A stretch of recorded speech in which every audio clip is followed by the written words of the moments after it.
High speed റെയിലുമായി ബന്ധപ്പെട്ട് Delhi metro rail corporation തയ്യാറാക്കിയ ഒരു റിപ്പോർട്ട്, ഒരു ഇടക്കാല റിപ്പോർട്ട് ഞങ്ങൾക്ക് സമർപ്പിച്ചിരുന്നു. അത് പരിശോധിക്കുന്നതിന് വേണ്ടിയിട്ട് ഒരു വിദഗ്ധ സമിതിയെ ചുമതലപ്പെടുത്തിയിരുന്നു. അതൊരു ധനകാര്യ വിദഗ്ധൻ, റെയിൽവേ വിദഗ്ധൻ, പാരിസ്ഥിതികമായി ബന്ധപ്പെട്ട് പ്രവർത്തിക്കുന്ന ആൾ, അങ്ങനെ 3 പേരാണ്. അത് ട്രാൻസ്പോർട്ട് സെക്രട്ടറിയും എൻ്റെ ഓഫീസിലെ OST ഉൾപ്പെടെയുള്ളൊരു ടീമാണ് അത് ചെയ്തത്. അവരത് പരിശോധിച്ച് ഉള്ള റിപ്പോർട്ട് ഇന്ന് സമർപ്പിച്ചിട്ടുണ്ട്. അതിൽ ഇതൊരു പൂർണ്ണമായ റിപ്പോർട്ടല്ല എന്നൊരു വിലയിരുത്തലിലാണ് അവർ എത്തിച്ചേർന്നിരിക്കുന്നത്. ഒന്ന്, കേരളത്തിൻ്റെ പരിമിതമായ സാമ്പത്തിക വിഭവശേഷി കാരണവും കൃത്യമായ സ്കോപ്പ്, സാധ്യതകൾ, യാത്രക്കാരുടെ എണ്ണം എന്നിവ തിട്ടപ്പെടുത്തുന്നതിനും യാതൊരു തരത്തിലുള്ള പാരിസ്ഥിതിക സാമൂഹ്യ പഠനവും നടത്താത്തതിനാലും ഈ രൂപത്തിൽ പദ്ധതി ഏറ്റെടുക്കാൻ സാധിക്കില്ല. എന്നാൽ ചില തുടർ നടപടികൾ കമ്മിറ്റി ശുപാർശ ചെയ്യുന്നുണ്ട്.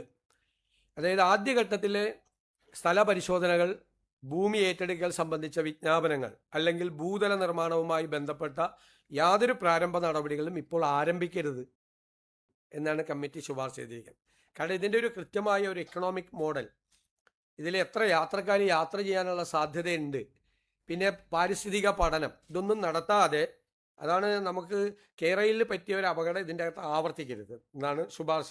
കേരളയിൽ പറ്റിയത് ഈ പാരിസ്ഥിതിക പഠനവും മറ്റു കാര്യങ്ങളും നടത്തുന്നതിന് മുമ്പ് തന്നെ ഭൂമി ഏറ്റെടുക്കാനുള്ള നടപടികളുമായിട്ട് മുന്നോട്ട് പോയി. അപ്പോൾ അത് ചെയ്യാനുള്ള ഒരു കാരണവശാലും ചെയ്യരുത്. പിന്നെ സംസ്ഥാന സർക്കാർ സ്വതന്ത്രമായി 3-4 കാര്യങ്ങളിൽ സ്വതന്ത്രമായി പഠനം നടത്തണം. ഒന്ന്, ചരക്ക് ഗതാഗത സാധ്യതകൾ. ഇതിപ്പോൾ പാസഞ്ചേഴ്സിന് ട്രാവൽ ചെയ്യാൻ വേണ്ടിയിട്ടുള്ളതാണ് ഈ ട്രാക്ക് ഇപ്പോൾ പ്രപ്പോസ് ചെയ്തിരിക്കുന്നത്. നമ്മൾ തുറമുഖാധിഷ്ഠിത വികസനത്തെക്കുറിച്ചും വിമാനത്താവള അധിഷ്ഠിത വികസനത്തെക്കുറിച്ചും ഒക്കെ പറയുമ്പോൾ ഈ ലോജിസ്റ്റിക്സ് മൂവ്മെൻ്റ് ഇല്ല ഇതിൻ്റെ.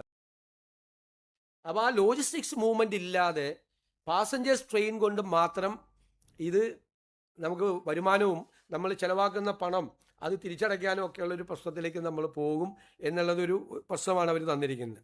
ബദൽ മാർഗങ്ങൾ എന്താണ് എന്നത് വിശകലനം നടത്തണം. ഭൂമിയുടെ ലഭ്യത, അപ്പോൾ അതിനെക്കുറിച്ചുള്ള കൃത്യമായ കണക്കുകൾ ഈ റിപ്പോർട്ടിലില്ല.